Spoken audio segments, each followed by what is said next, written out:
American voters are inundated with campaign promises from both Democrats and the Republicans, and it's easy to forget there are still perhaps other alternatives.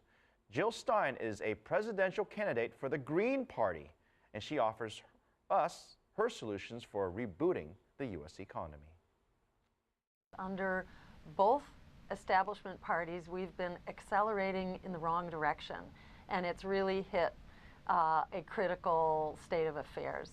The American people are losing their jobs, wages are going down, millions have lost their homes, millions more are in the pipeline, and essentially nothing has been done about that. Uniquely, we are not funded by the status quo, by Wall Street, by politics as usual.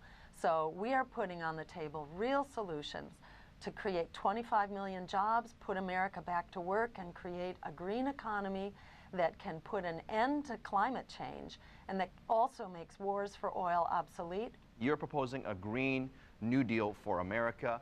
What makes this New Deal specifically different than the plans by either President Obama or Mitt Romney?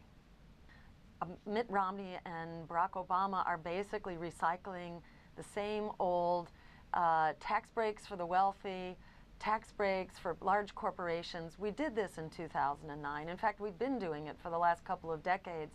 This trickle-down economics, which is a catastrophe for the American people. We're calling for 25 million jobs that are directly created, so it's nationally funded, but the money goes directly to communities to create the jobs they need to become sustainable. What are the three words that you think best identify yourself with the voters?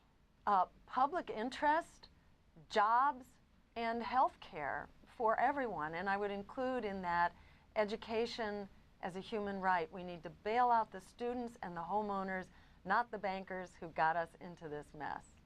What would your strategy be to ensure that the financial system in America, and globally for that matter, is stable, while at the same time addressing some of the objectives that you have in balancing the budget and promoting some of the social issues that you've just spoken about? There are many reforms that need to be implemented, and unfortunately, under the establishment politics, those reforms have gone nowhere. Even Glass-Steagall, has been rendered extremely ineffective. It's really not made a difference. We continue to teeter on the brink. Talk about financial stability. We continue to teeter on the brink of the next crash on Wall Street, and it may very well, come when the European economy goes under. It's not looking good right now. Things have not been reformed. They've had 4 years to do it. So I'd say overall we need to put the people back in charge, not the bankers who are calling the shots. Then there are a variety of reforms that we can implement. We do need to break up the banks that continue to be too big to fail and too big to jail. They need to be broken up. We need to create public banks like in North Dakota, where money is actually available to small businesses, to municipalities, so they can make the investments they need.